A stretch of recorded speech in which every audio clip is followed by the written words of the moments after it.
All right, everyone. I am parked in a pretty sketchy place. He has a bunch of trash there. My heater is on. This is Imolent MS03 flashlight, and this thing is small. I mean, you can see how small this is, but it is powerful, and it is really, really dark where I'm at. So I want to show you the night before to get an idea of how bright this thing is. There's a truck next to me over here, and you can see it is dark. I am in some street. The truck stop is there, but they don't have parking, and I pick up tomorrow. Hopefully there's no coyotes outside. My generator's on. It's cold. You can't see anything, but check this out. Holy smokes. Look how bright that is.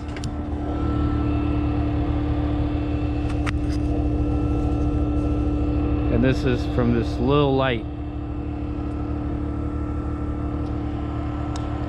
And this is its regular mode. And this is the high beam. Pretty crazy. Catch y'all in the morning. Good morning, good morning. We're at the shipper here. Almost thought I would not get loaded. I showed up here this morning, and yeah, they were like, oh, we're not sure, this receiver didn't pay us or some crap, you need to wait. And I almost gave up on it. I was gonna go deadhead somewhere else because there's no loads out of here. I'm only 180 miles from home.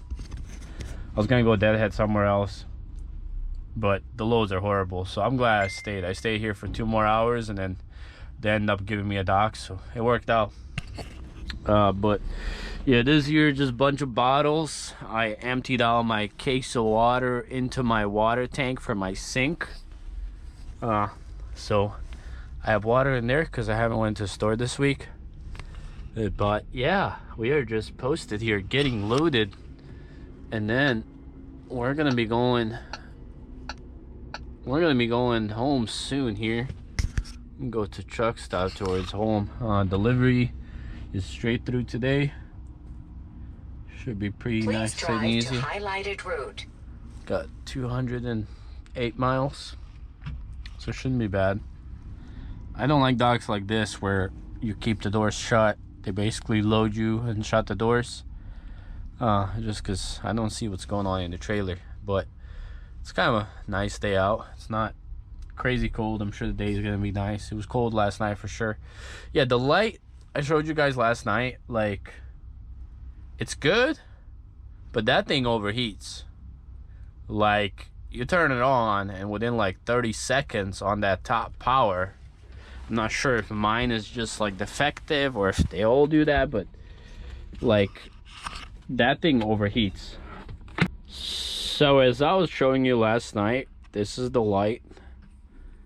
Basically Imolent MS03. Sure, you can see that.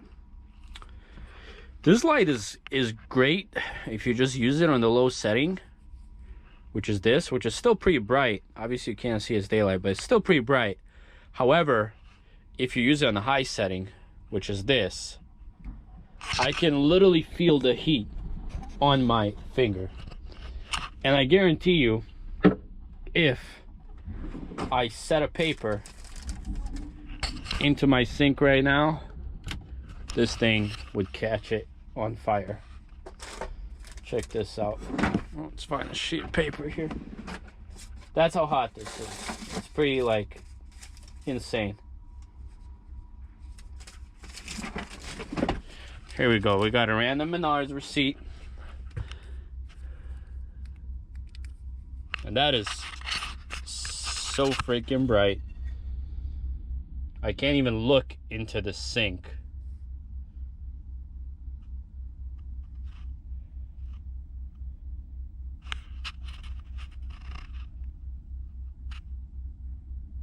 I see smoke.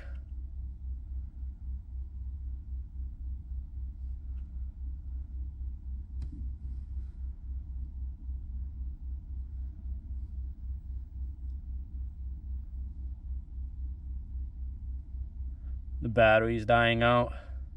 Oh, and it's failing. And will it catch on fire? Will it? Will it?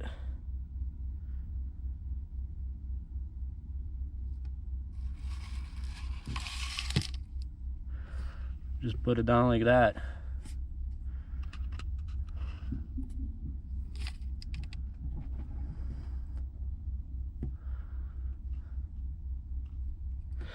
I don't know. This thing like started dying out, but this thing just got so hot right now. Like it's hot to hold in my hand. So I don't know what the deal with this light is. So Imolant sent me this light out, but I'm not sure why this is heating up as much as it is, because this does not seem normal. And that's almost kind of dangerous. If you keep that thing in your pocket and it turns on, I mean, I don't know if you can see that, but that's starting to catch on fire. That's from a light. Like, yeah, this thing is bright. So is it bright? Yes. Does it work? Yes. Does it work good on the brightest setting? Probably not. So that's something to keep in mind, I guess. It's a nice pocket light to have, but the brightest setting is not something that I guess is really even usable. You can have it on brightest setting for like 20 seconds, 30 seconds, and it's gonna start overheating. So I'm just telling you guys what the deal with it is. I will reach out to Imolant and ask them about it also. But I mean, as far as on the low setting, it's a nice flashlight to have.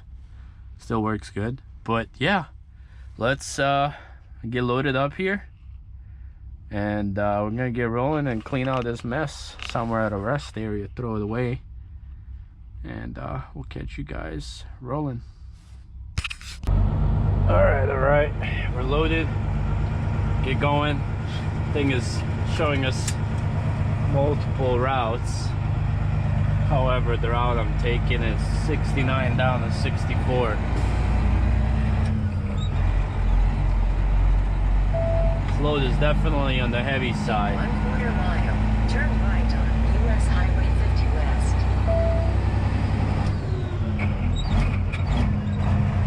This load is about 42, 43.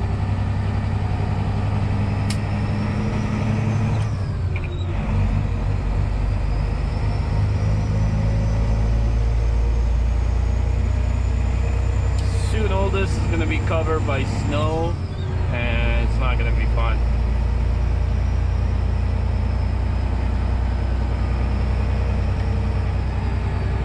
Turn right at the stop sign. I'm with you, I'm with you.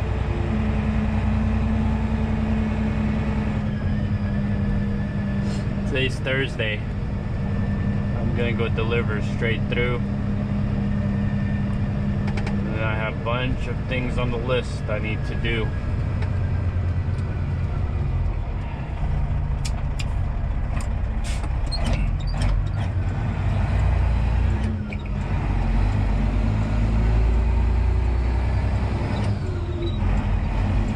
See, like I just merged, and then everybody's like, oh, why your flashers on? Well, I'm going 15.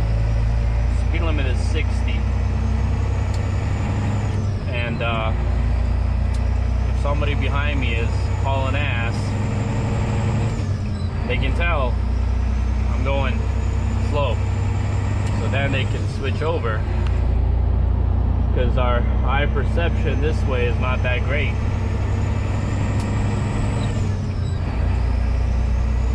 So until I hit that 50, 60, my flashers stay on.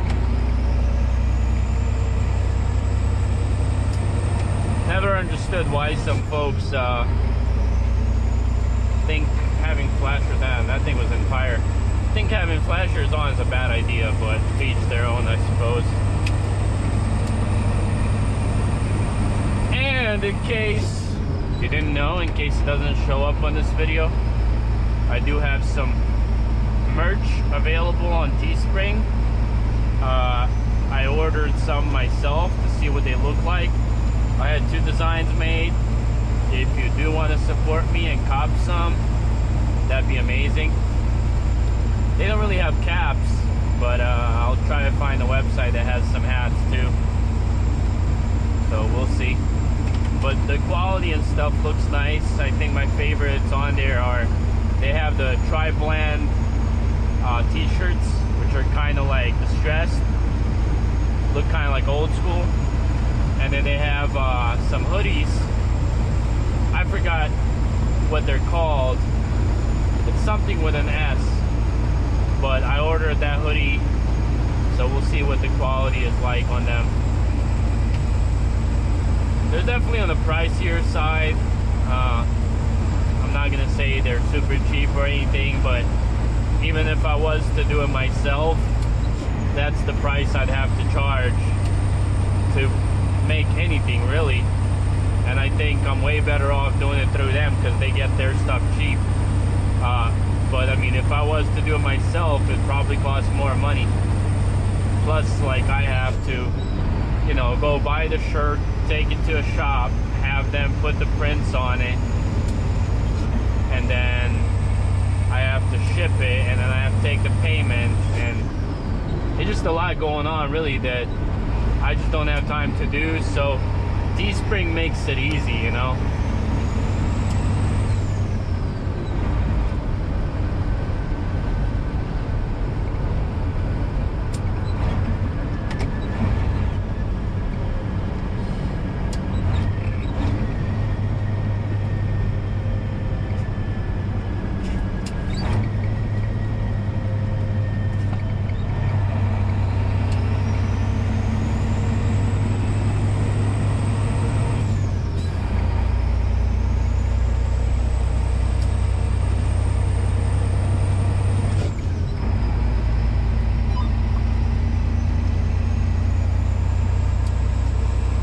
Nice to always have a CB radio, because like something might be up with your truck and somebody might see it and they'll just tell you, hey, purple truck, this and that. I usually keep it on until people start blabbering a bunch of nonsense, so it works out. It says I'll be home by 1. Well, that's a delivery. That's probably more like 2 o'clock. I don't have to fuel up, so that's nice. Definitely a solid week. Same like last week. I don't know, I always say it. When loads are there, you run. When loads aren't there, you don't. Trucking isn't something that you go when you feel like it. Well, you can, but not if you want to make money. So when those loads are there and you want to make money, you need to run. And so when they're not there, then you can be like, screw it, I don't want to run. So it's just how I view it, really. Truck's filthy. Like, I washed it like a week ago and it looks like it hasn't been washed in months.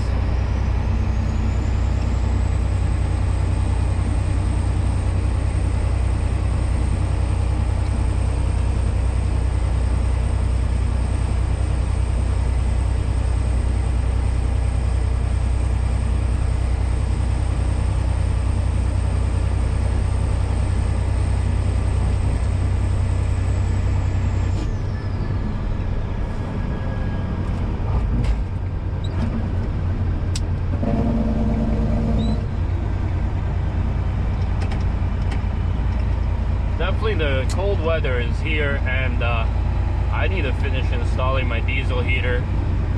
I still haven't done that, so I keep firing this thing up and torturing my generator in this cold weather. But that thing fires up first pull, really.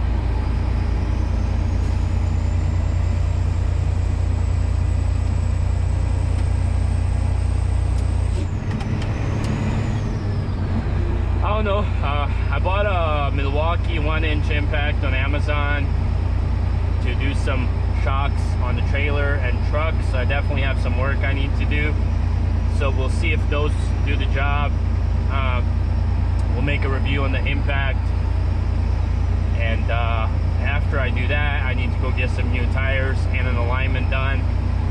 So definitely quite a bit of work to do. It's almost end of the year soon here in what, 2-3 weeks. This year flew by just like that. It's crazy. And then there's gonna be a bunch of projects on the apartment that we got. Closing is tomorrow. Fingers crossed everything goes well. Take the exit on the It's gonna be a lot of renovations. I-69 south toward Evansville. That's where I slept last night. This is the truck stop. There's people parking there in the corner. They don't have parking for trucks. It's kind of dumb if you're gonna make a truck stop, but yeah, that guy is parked back there. If you can even see him, I was right next to him. He's still there. Those trucks are way underrated. Those Internationals right up there, like that purple one. I don't know, people always ask, like, you know, their first truck and stuff. And I don't know. I mean, there's a lot of options for your first truck, but I tell people, like, get something that isn't special, that's pre-broad, easy to get parts for, cheap to maintain. Like, don't get me wrong, like, if you can find a good deal, go for it. But like getting like a W900 or a 379, 389, those are long time owner operator trucks. Like I tell people, like, buying a classic as your first truck, in my opinion, is way better than buying a W900, because same miles, same year, same transmission, rear ends, engine, truck. Classic you can probably get for 30 grand. Meanwhile, same spec, W9 or 379, you're looking at 50-60 grand.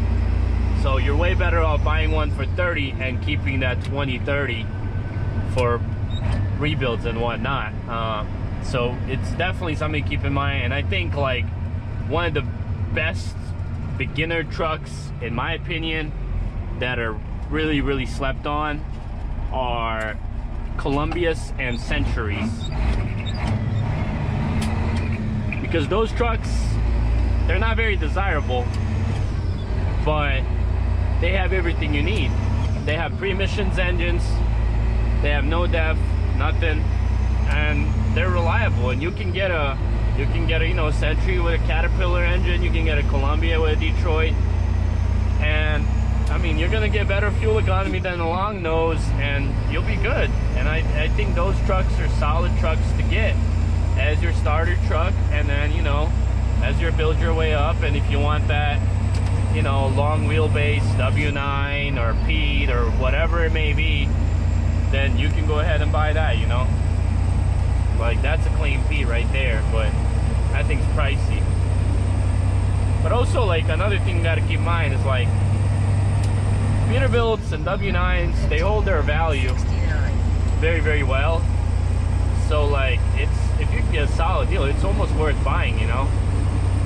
Especially new. Like, people buy brand new Peterbilts for like 160, 170, drive them for 5 years. Especially now.